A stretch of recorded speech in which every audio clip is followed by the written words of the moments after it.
Hi friends, আমি Soma's cooking চ্যানেলে আপনাদের সবাইকে স্বাগত। আজ আমি আপনাদের কাঁচা চিড়া দিয়ে পুলি পিঠে বানিয়ে দেখাবো। কোনো রকম সেদ্ধ করা বা রান্না করার ঝামেলা ছাড়াই এই পুলি পিঠে আপনারা বানিয়ে নিতে পারবেন।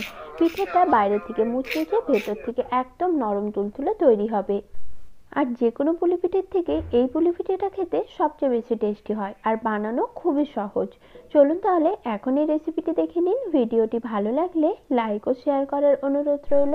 চিড়ে দিয়ে এই পুলি পিঠে বানানোর জন্য প্রথমে একটি বড় মিক্সিং বোলের মধ্যে আমি নিয়ে নিচ্ছি চিড়ে। আমি একটি কাপের মধ্যে মেপে আপনাদের দেখাচ্ছি ঠিক কতটা চিড়ে আমি এখানে নিয়েছি। তবে আপনারা যতটা পরিমাণ পিঠে তৈরি করতে চান সেই অনুপাতে এখানে চিড়েটা ব্যবহার করতে হবে। এই পিঠেটা তৈরি করার জন্য শুধু চিড়ে, নারকেলের পুর আর তেল হলেই হয়ে যাবে। খুব একটা বেশি উপকরণ এই পিঠে তৈরির জন্য লাগে না। আর আমি এখানে টোটাল 1 কেজি চিড়ে নিয়েছি। কাপে মেপে আমার এখানে 5 কাপ চিড়ে হয়েছে। এখন আমি চিড়েটা একটা বড় পাত্রের মধ্যে ঢেলে নিচ্ছি। আমি এখানে পাতলা চিড়েটা ব্যবহার করেছি, আপনারা চাইলে এখানে মোটা চিড়েটাও নিতে পারেন। এখন চিড়ের ওপরে আমি দিয়ে দিচ্ছি জল। জল দিয়ে চিড়েটা আমি দুবার খুব ভালো করে ধুয়ে নেব। যেহেতু চিড়ের মধ্যে অনেক নোংরা থাকে, তাই চিড়েটা অবশ্যই ভালো করে ধুয়ে নিতে হবে। আর চিড়েটা ভালো করে ধুয়ে নেওয়ার পর চিড়ের জলটা চিবড়ে ভালো করে বার করে নিতে হবে। যতটা সম্ভব চেপে চেপে চিড়ের যে এক্সট্রা জলটা সেটা আমি বার করে নিয়েছি। আর যেহেতু আমি পাতলা চিড়ে নিয়েছি, তাই এখনো দেখুন চিড়েটা অনেকটাই নরম হয়ে গেছে। এখন এই চিড়েটাকে এইভাবেই আমি 10 মিনিট রেখে দিচ্ছি, তাতে করে চিড়েটা ভালো মতো নরম হয়ে যাবে। সেই সময় আমি পুরটা বানিয়ে নেব। পুর বানানোর জন্য আমি এখানে একটা মিডিয়াম সাইজের নারকেল ভালো করে কুড়িয়ে নিয়েছি। আর এর মধ্যে এখন আমি দিয়ে দিচ্ছি গুড়। তারপর গ্যাস অন করে কড়াইটি বসিয়ে নিয়েছি। এখন গুড়টা ভালো মতো গলে যাওয়া পর্যন্ত অপেক্ষা করব। গুড়ের বদলে চাইলে আপনারা এখানে চিনি অথবা খেজুর গুঁড়ো ব্যবহার করতে পারেন। দেখুন গুড়টা ভালো মতো গলে গেছে। এখন কন্টিনিউ নাড়াচাড়া করে পুরটা বানিয়ে নিতে হবে। আর পুরটা একটু শুকনো শুকনো করে বানাতে হবে।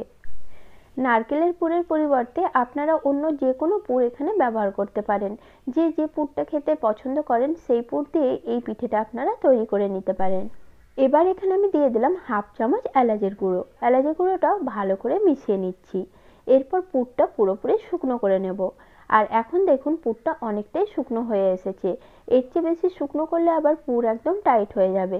তাই এই পর্যায়ে গ্যাস অফ করে পুরটা আমি একটি প্লেটে নামিয়ে নিচ্ছি। এরপর পুরটাও ভালো মতো ঠান্ডা করে নেব। আর এদিকে চিড়েটাও রেস্টে রাখা 10 মিনিট হয়ে গেছে। এখন এই চিড়ের মধ্যে আমি 1 চামচ দিয়ে দিলাম নুন। এরপর চিড়েটা খুব ভালো করে মেখে নিতে হবে। চিড়েটা এভাবেই হাত দিয়ে খুব ভালোভাবে চেপে চেপে মেখে নিতে হবে। প্রথমে চিড়েটা হাতের মধ্যে লেগে আসবে, একটা চটচটে ভাব তৈরি হবে। কিন্তু চিড়েটা যত ভালো করে মাখবেন তত দেখবেন এটা স্মুথ হয়ে যাচ্ছে, আর চিড়ের মধ্যে যে চটচটে ভাবটা সেটা কমে আসছে। আর শেষ পর্যায়ে হাতে অল্প অল্প তেল নিয়ে খুব ভালোভাবে এটা কিচেন স্ল্যাবের উপর মেখে নিতে হবে। তারপর দেখবেন খুব সুন্দর একটা স্মুথ ডো তৈরি হয়েছে। তো একটা স্মুথ ডো আমি তৈরি করে নিয়েছি। ডোটা ঠিক এরকমই বানিয়ে নিতে হবে। এরপর হাতের মধ্যে আবারও অল্প তেল নিয়ে ছোট্ট একটা লেচি কেটে লেচিটা ভালোভাবে গোল করে নিতে হবে। গোল করে দুটো আঙুলের সাহায্যে এইভাবে গর্ত বাটির মতো করে নিতে হবে। তারপর এর মাঝ বরাবর দিয়ে দিচ্ছি পুর। যে নারকেলের পুরটা তৈরি করে রেখেছিলাম সেটা দিয়ে দিলাম। এরপর পিঠের মুখটা খুব ভালোভাবে চেপে চেপে এইভাবে বন্ধ করে দিতে হবে। পিঠের মুখটা কিন্তু খুব ভালো করে বন্ধ করতে হবে, নাহলে এটা তেলে দেওয়ার পর খুলে যেতে পারে। আর এই পিঠেটা তেলে দিয়ে ভাজার সময় একটা প্রসেস রয়েছে, সেটা ফলো না করলে পিঠেটা কিন্তু তেলে দেওয়ার সঙ্গে সঙ্গে ভেঙে গুঁড়ো হয়ে যাবে। তাই সেই প্রসেসটা আমি ভেজে নেওয়ার সময় বলে দেব। এখন এইভাবে বেশ কয়েকটা পিঠে বানিয়ে আমি রেডি করে নিচ্ছি। আর দেখুন বেশ কয়েকটা পিঠে বানিয়ে আমার রেডি করা হয়ে গেছে। এখন এগুলো ভেজে নেব। ভাজার জন্য কড়াইতে কিন্তু অবশ্যই তেলটা খুব ভালো করে গরম করে নিতে হবে। এখন একে একে পিঠেগুলো আমি তেলের মধ্যে দিয়ে দিচ্ছি।